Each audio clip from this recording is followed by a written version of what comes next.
ইরানের স্বনির্ভর আকাশ প্রতিরক্ষা কৌশল, সাম্প্রতিক যুদ্ধ ও দেশীয় প্রযুক্তির প্রভাব। বন্ধুগণ, সাম্প্রতিক দুটি যুদ্ধে প্রাপ্ত অভিজ্ঞতাকে কাজে লাগিয়ে ইরান তাদের আকাশ প্রতিরক্ষা ব্যবস্থা সম্পূর্ণরূপে দেশীয় প্রযুক্তির উপর নির্ভর করে পুনর্গঠন করছে। ইরানি সেনাপ্রধানের এই বক্তব্য মধ্যপ্রাচ্যের বর্তমান ভূ রাজনৈতিক প্রেক্ষাপটে অত্যন্ত তাৎপর্যপূর্ণ ও বিশ্লেষণাত্মক। যুদ্ধলব্ধ অভিজ্ঞতার ব্যবহার।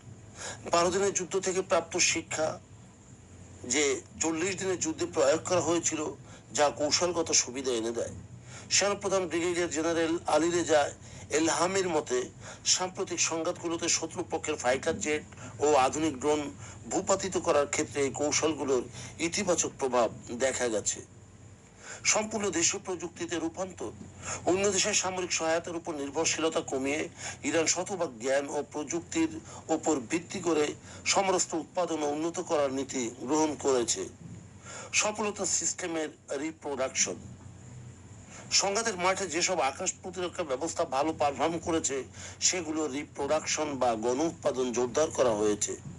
কৌশলগত পরিবর্তন। যুদ্ধলব্ধ অভিজ্ঞতা থেকে শিক্ষা নিয়ে প্রতিরক্ষা বিন্যাস, প্রতিরক্ষা সরঞ্জামের অবস্থান এবং কৌশলগত নীতিমালায় পরিবর্তন আনা হয়েছে। ইরানের এয়ার ডিফেন্স ফোর্সের এই অবস্থান স্পষ্ট করে যে তারা ভবিষ্যতে দীর্ঘমেয়াদী ও আধুনিক ডাইনামিক যুদ্ধের জন্য প্রস্তুত হচ্ছে। নিজস্ব প্রযুক্তির উন্নয়ন এবং সফল সামরিক সরঞ্জামের দ্রুত প্রতিলিপি তৈরির ক্ষমতা বৈশ্বিক বা আঞ্চলিক নিষেধাজ্ঞা সত্ত্বেও ইরানের আকাশ প্রতিরক্ষা বলয়কে আরো শক্তিশালী করতে ভূমিকা রাখছে। বন্ধুগণ, যদি আমাদের এই তথ্য গল্প আপনার ভালো লাগে, তাহলে লাইক এবং শেয়ার দিন, এবং এখন আজ আমাদের সঙ্গে থাকার জন্য ধন্যবাদ।